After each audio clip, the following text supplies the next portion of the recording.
अस्सलाम वालेकुम। मैं Mohammad Imad Iqbal smart investor channel की तरफ से जो नए हमारे सब्सक्राइबर आए हैं उनको खुश आमदीद कहता हूँ। और आज हम पहला स्क्रिप्ट अपने इस चैनल का जो फंडामेंटली तौर पे उसे एनालाइज करेंगे, उसका नाम है MLCF, maple leaf cement factory. अच्छा, MLCF नाम आप लोगों ने सुन लिया। सबसे पहले हम इसकी 52 वीक्स की मतलब पूरे ईयर की रेंज देखते हैं, ये कहाँ ट्रेड करता रहा है। 71 से लेके 132.99 इसकी हाईएस्ट वैल्यू टच हुई है। और इसकी जो प्राइस है इस वक्त वो तकरीबन 84 रुपये के लगभग है। मैं एग्जैक्ट आपको बता देता हूँ ताकि हमें ये क्लैरिटी हो कि हम क्या चीज़ प्रिडिक्ट कर रहे हैं फ्यूचर के लिए। 84.36 रुपये, ठीक है। और ये एक कहा जा सकता है कि ब्लू चिप या वॉल्यूम लीडर्स में से वन ऑफ दैट स्क्रिप्ट है, ठीक है जी। इसकी पी पोटेंशियल अर्निंग रेशो जो है वो 8.03 है। याद रखिएगा ये सीमेंट सेक्टर का एक स्क्रिप्ट है और जो सीमेंट सेक्टर की पीई है वो तकरीबन 9 के लगभग है। इसका मतलब ये थोड़ा सा अपनी पीई से सेक्टर वाइज लो ट्रेड कर रहा है। अब हमारा चूज़ करने का इसे मकसद क्या था? अगर मैं इसकी बाय बुक इस वक्त ब्रेकअप वैल्यू देखूं तो वो तकरीबन जो है ना 82 रुपये के लगभग है।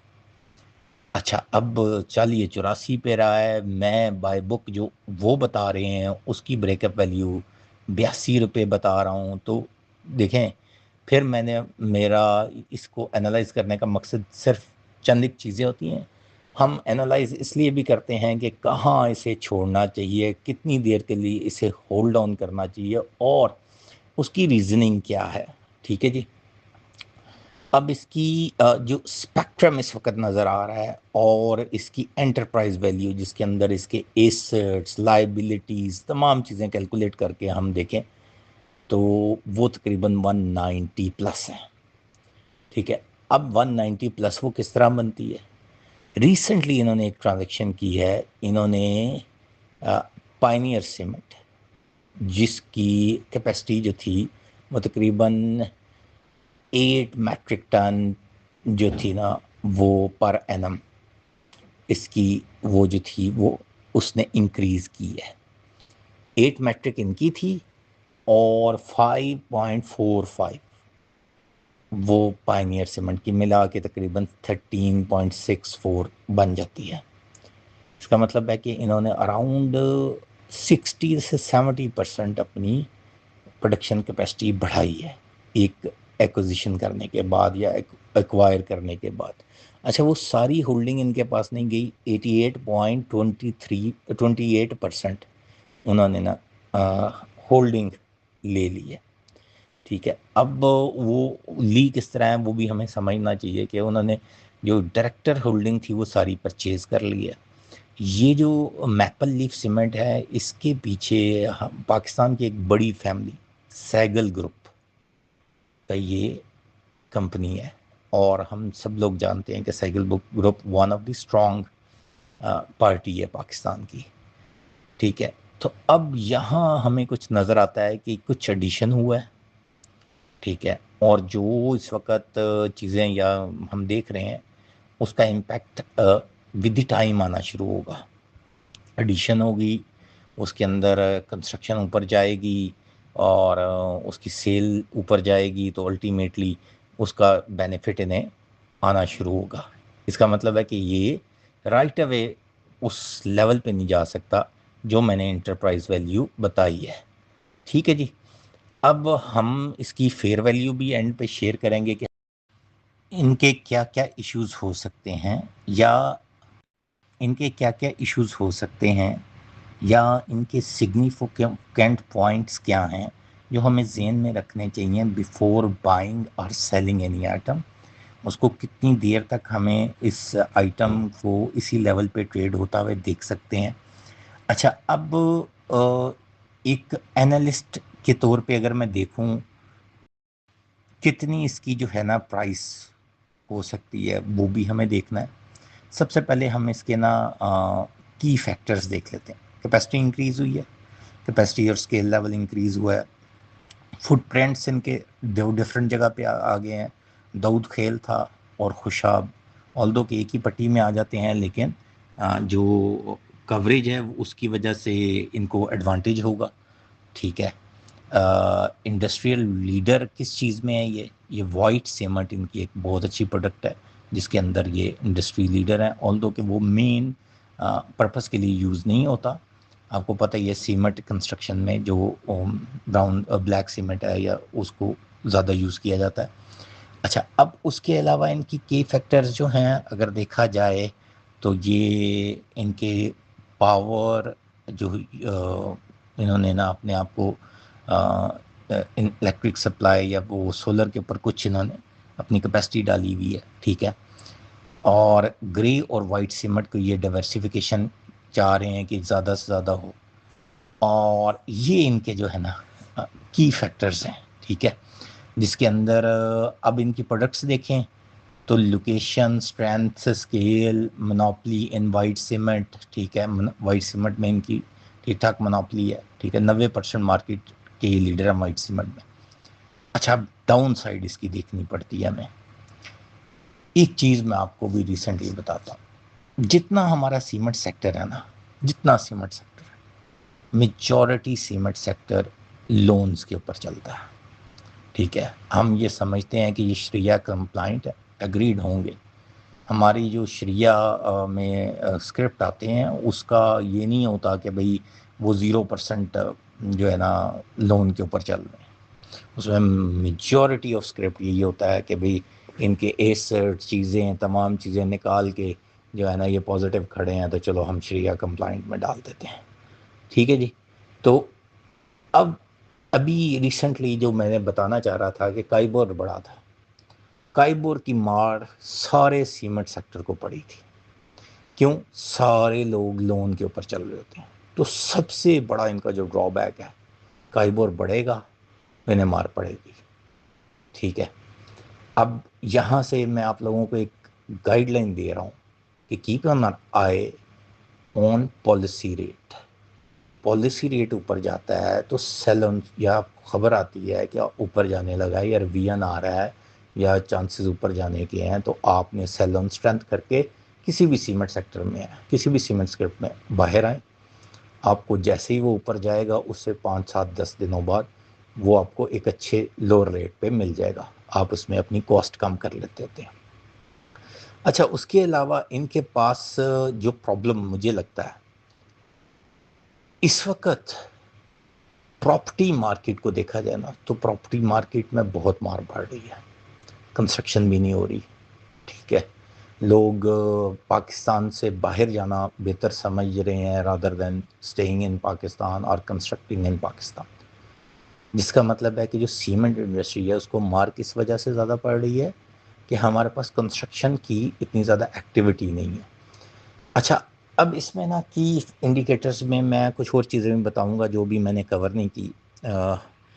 उसके अंदर अब हमारे पास अगली जो चीज़ है वो ये है कि इसका ना एनर्जी प्राइसेस, मुराद ये है कि ये सारे फ्यूल एफिशिएंट इनकी डिलीवरी, या देखें इनकी जो बैग्स हैं वो पूरे पाकिस्तान में डिलीवर होते रहे हैं, तो एनर्जी प्राइसेस की वजह से इन्हें हिट आ सकता है। फ्यूल प्राइसेस की वजह से, पावर इलेक्ट्रिसिटी प्राइसेस की वजह से इन्हें हिट आ सकता है। फिर एक बड़ा इंपॉर्टेंट, मैंने अभी आपको एक बात बताई, कंस्ट्रक्शन एक्टिविटी डाउन है, इकॉनमी स्लो डाउन है पाकिस्तान की। इकॉनमी स्लो डाउन है तो अल्टीमेटली ये हिट हो सकता है। तो ये तो मैंने आपको वो बताए थे कि ड्रॉबैक्स क्या हैं और इसके पॉजिटिव प्रोज एंड कॉन्स क्या हैं। अब हम ज़रा देखते हैं कि इसने ओवर द ईयर क्या परफॉर्म किया है, क्योंकि वो भी एक इम्पॉर्टेंट फैक्टर है कि भाई अगर एक कंपनी इन तमाम चीज़ों को बेयर करते हुए एक अच्छा परफॉर्म कर रही है और बहुत बेहतर परफॉर्मेंस देती जा रही है, तो फिर तो हमें अल्टीमेट सी बात है कि हमें सोचना चाहिए कि उसको होल्ड ऑन करना चाहिए। ठीक है जी। अब ये देखें कि इनकी जो 3 क्वार्टर की 2026 की ईपीएस है वो 7 रुपये 44 पैसे है। ठीक है जी। अब अगर हम इसे आगे चले जाएं, लास्ट ईयर की क्या थी ईपीएस, वो थी तकरीबन 10 रुपये 98 पैसे। अब और इनकी फेस वैल्यू है इस शेयर की 10 रुपये की। मार्केट में जो फ्लोट है वो है 45%, और फ्री फ्लोट की जो टोटल वर्थ है वो तकरीबन 471 मिलियन शेयर्स जो है ना मार्केट में इसके अवेलेबल हैं। ठीक है। अब अगर हम इन तमाम चीज़ों को आगे बढ़ाएं तो हमें कुछ समझ आती है। लास्ट 1 मंथ में 5% डिक्लाइन है इसकी कीमत में, लास्ट 3 मंथ में 17% डिक्लाइन है, लास्ट 6 मंथ में 19% डिक्लाइन है, और लास्ट 1 ईयर में मतलब जो अगर हम पीछे वो 1 साल के पीछे जाएं तो तकरीबन 13% इंक्रीज़ है। इसका मतलब है कि हम तकरीबन वही 71 वाली प्राइस से ऊपर बैठे हुए हैं। ठीक है जी। अब यहाँ से देखें हम तो हमारे जहन के मुताबिक या जो ब्रोकेज हाउसेज हैं वो अगर 2-2 3-3 साल की जो वैल्यू दे रहे हैं वो एक 60-70 प्लस दे रहे हैं। ठीक है। ये ना समझिएगा कि जो ब्रोकेज हाउस देते हैं ना कि टारगेट प्राइस हमारी ये है, वो कल के लिए होती है। ठीक है। तो उनकी जो वैल्यू मेरी अंडरस्टैंडिंग के मुताबिक या मुझे जो उनकी रिपोर्ट्स भी जो मैंने पढ़ी हैं या समझ आती हैं वो 160 से लेके 190 के दरमियान देते हैं, और वो 2-2 3-3 सालों का टारगेट बताते हैं। ठीक है। उससे पहले हिट हो जाए तो देखें अल्टीमेटली जब मार्केट में मोमेंटम आता है तो वो काफ़ी चीज़ें अपनी वैल्यू से ज़्यादा एस्केलेट करके जल्दी चीज़ें अचीव करवा देते हैं। अब हमें ये देखना है कि मैं आपको क्या रिकमेंड करने जा रहा हूँ इस शेयर के मतलब। सबसे पहले तो हमें ये समझनी चाहिए कि स्टॉक मार्केट की मिथ क्या होती है। मिथ ये होती है कि सीमेंट को बाय करना होता है, आपने नवंबर दिसंबर में सीमेंट को बाय किया जाता है। क्यों? क्योंकि उस टाइम जो नवंबर दिसंबर इवन जनवरी भी, उस टाइम इनके रिज़ल्ट लो आ रहे होते हैं। अच्छा, अगर हम नवंबर दिसंबर की इसकी प्राइसेस पे चले जाएं तो तब भी वो तकरीबन इसी रेंज में फॉल कर रही होंगी। क्यों? क्योंकि एक झटका ऊपर से लगा है, 132 से नीचे आया है ये। अब जिन लोगों के पास 130 125 120 की होल्डिंग है, तो पहली तो बात मैं ये आपको क्लियर कर दूं कि ये, अच्छा वो मिथ मैं पहले पूरी कर दूं फिर मैं आपको ये भी बता देता हूं कि मेरे ज़हन के मुताबिक ये कहाँ तक जा सकता है। अच्छा, मिथ ये होती है कि आपने उन 3 महीनों में बाय किया और उसे जून जुलाई अगस्त में उसे सेल आउट किया, क्योंकि जून जुलाई अगस्त में इनके रिज़ल्ट बड़े अच्छे आते हैं क्लोजिंग के, क्योंकि कंस्ट्रक्शन एक्टिविटी बढ़ जाती है तो रिज़ल्ट चौथे क्वार्टर के अच्छा होता है। ठीक है। तीसरे क्वार्टर का अच्छा होता है, और पहले क्वार्टर का कुछ बेहतर होता है, क्योंकि उस जो सेकंड क्वार्टर है वो डल होता है यूजुअली इनकी तरफ से। उसकी वजह ये होती है कि उसमें कंस्ट्रक्शन एक्टिविटी, दिन छोटे होते हैं, कंस्ट्रक्शन एक्टिविटी लोग करना बंद कर देते हैं। अब ये तो आपको समझना चाहिए, एक लेमैन के लिहाज से मैंने आपको बताया कि सीमेंट के सेक्टर में चलना किस तरह चाहिए। अब हम आ जाते हैं कि जी मेरी एवेल्यूशन के मुताबिक ये कहाँ जाना चाहिए। ठीक है जी। जो बंदा इसे 70s में परचेज करेगा ही विल बी सेफ। ठीक है जी। 70s ये देखेगा दोबारा, अभी ये फिर अनसर्टेनिटी में इस 70s में आएगा। इवन ये भी हो सकता है कि अगर खुदा न खास्ता जंग बिगड़ गई तो ये 50 तक भी जा सकता है। ठीक है जी। जंग बिगड़ सकती है, ये मैं आपको पहले क्लियर कर दूँ। ठीक है। आज की जो मेरी अंडरस्टैंडिंग है 23 मई 2026 के लिहाज से, ठीक है जी, उसमें चांसेस बिगड़ने के ज़्यादा हैं, 60-40 है। और अगर ये स्लो डाउन हो गई तो अल्टीमेटली अनसर्टेनिटी फिर वहीं रहेगी। अब आ जाए हम कि 70s में अगर जंग इसी सस्टेन पे रहती है और आहिस्ता आहिस्ता डिल्यूट होकर ख़त्म हो जाती है तो हम उसको लेते हैं जो भी सिनेरियो चल रहा है, तो उसके अंदर आप इसे 79-75 से अबव, इवन 85 तक आप इसे परचेज करें ईजी होके। ठीक है। और आपका अगस्त में इसका टारगेट होना चाहिए 105 से 110 के दरमियान। अगस्त से पहले ये हिट करेगा। और जहन में रखिएगा कि आपने अगर लॉन्ग टर्म जाना है इसमें तो मेरे मुताबिक down the line in a 1 year time ये आपको 2x दिखा सकता है। अगर 2x ना गया तो 1.8 मुराद ये है कि अगर आपने 75 से 85 के दरमियान बाय करते हैं तो 140 से 160 के दरमियान ये ट्रेड करेगा। और बहुत से जो ब्रोकेज हाउसेस ने वैल्यू दी हुई है वो 160 प्लस ही दी हुई है, लेकिन मेरा नहीं ख्याल कि साल के अंदर अंदर ये जाएगा, साल के अंदर अंदर ये चला जाएगा इस वैल्यू पे। इस जो सराउंड इस साल में 2026 में अगर हम 365 दिन यहाँ से लगाएं तो वो 140 160 के दरमियान चला जाएगा, लेकिन 2026 में 160 टच करना, 150 या 140 टच करना मुश्किल होगा इसके लिए, ठीक है। और जिन लोगों ने बाइंग की हुई 125 की तो वो अभी एवरेजिंग ना करें जब तक कहते हैं वॉर के मैंने क्लियर स्काई ना आ जाए, तब तक आप एवरेजिंग ना करें। ये थी इसकी कवरेज रिगार्डिंग दैट। इसी तरह हम डिफरेंट स्क्रिप्ट को कवर करेंगे। फंडामेंटली बहुत स्ट्रॉन्ग स्क्रिप्ट है। देखें, बड़ी एक अंडरस्टैंडिंग हमें लेनी चाहिए कि इन्होंने आखिर एक और फैक्ट्री खरीदी है, तो इसमें टेक्निकल्स की कोई मैं बात नहीं कर रहा हूँ, इसमें मैं फंडामेंटल्स की बात कर रहा हूँ।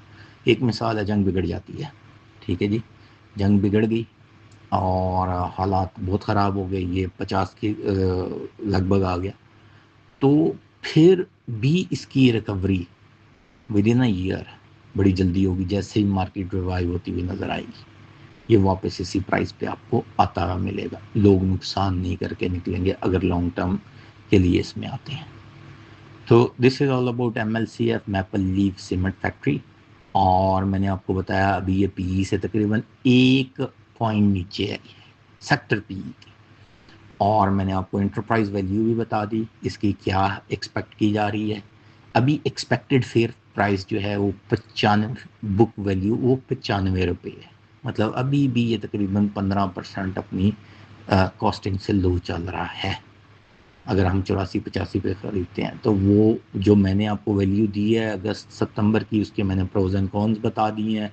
कोई सवाल इसके मुतालिक हो आप मुझसे पूछ सकते हैं और इंशाल्लाह मैं कोशिश करूँगा आपको जवाब दूँ। अस्सलाम वालेकुम।